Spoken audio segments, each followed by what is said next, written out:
शित्तूर वारुण येथे मतदानासाठी वंचित मतदार आक्रमक। मतदार यादीत नाव नसल्याने आंदोलनाच्या पावित्र्यात।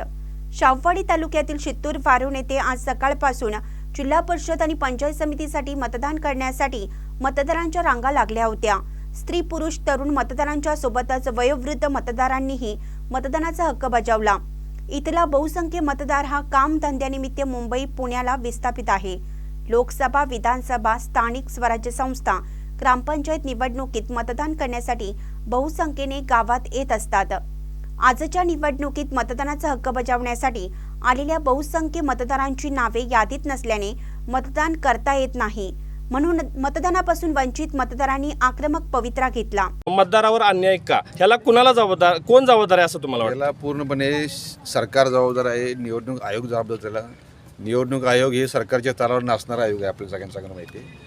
आणि ज्या लोकांनी विधानसभेला मतदान केलेलं आहे त्या लोकांना आत्ता मतदान करता येत नाही। एका वर्षभरामध्ये यादीमध्ये असा काय गोंधळ झाला? शेवटी आपल्याला तारखा जाहीर करताना आयोगानं थोडीशी अवधी दिला असता तर लोकांना हरकती घेता आल्या असत्या। ही ॲक्च्युली लोकशाहीची हेतुपूर्वक केलेली हत्या आहे का ना सर? ती पूर्णपणे गलथान कारभार ठिकाणी जे लोक या ठिकाणी आता मुंबईहून लोक इकडे आलेले आहेत मतदान करायला। बरोबर, अहो 450 किलोमीटरवरून आले लोक, आज तो आपला अधिकार बजावू शकत नाही। पूर्णपणे खूप मोठी अधिकाऱ्यांच्यामुळे हे निवडणूक आयोगाचा क्राईम आहे।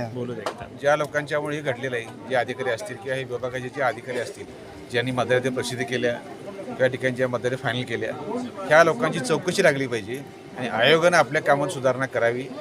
अन्यथा या ठिकाणी पूर्णपणे अशा प्रकारचं झालं तर लोक मतदान करणारच नाही। भविष्यामध्ये तीव्र आंदोलन छेडू जिल्हाधिकारी। हे आमच्या गावातले वोटिंग बंधू आले सगळे 400 किलोमीटर आता आलेले आहेत आणि त्यांनी वोटिंग करू शकत नाही। खरोखर कशामुळे करू शकत नाही तर हा चुकी BLOची आहे का संबंधित विभागाची आहे? जो विभाग ह्याला कारणीभूत आहे त्या विभागावर गुन्हे दाखल व्हावे अशी आमची इच्छा आहे। मी सचिन राजेंद्र रेटम, मी मुंबईवरून आलोय। मी याच्या अगोदर 3 वेळा वोटिंग केलं, तर मला आता ह्या वेळेस की असं झालं, वोटिंगला लिस्टमध्ये नाव नाही, माझं नाव दाखवते पण दुसऱ्या जागेवरती दाखवते। दुसऱ्या जागेवर म्हणजे दुसऱ्या नावावरती माझा नंबर दाखवतो, व्यक्तीवरचं नाव दाखवते। तर मला आता वोटिंग करू दिलं नाही, लोकांनी असं बाहेर काढलं। माझं नाव स्वप्नील राजेंद्र रेटम आहे। मी मुंबईला सध्या राहिला असतो आणि लास्ट 3 टायमापासून मी वोटिंग केलेलं आहे आणि मी वोटिंग करण्यासाठी मुंबईवरून इथे आलेलो आहे, कामधंदा वगैरे सगळं सोडून। तर आम्हाला आमच्या निवडणूक येत्या काही महिन्यात होऊ घातली असं कळतंय।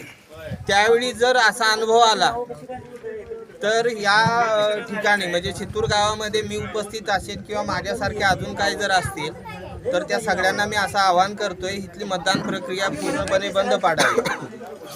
आणि आम्ही जर इथं स्वतः उपस्थित असू तर इथं एक सुद्धा मतदान होऊ देणार नाही।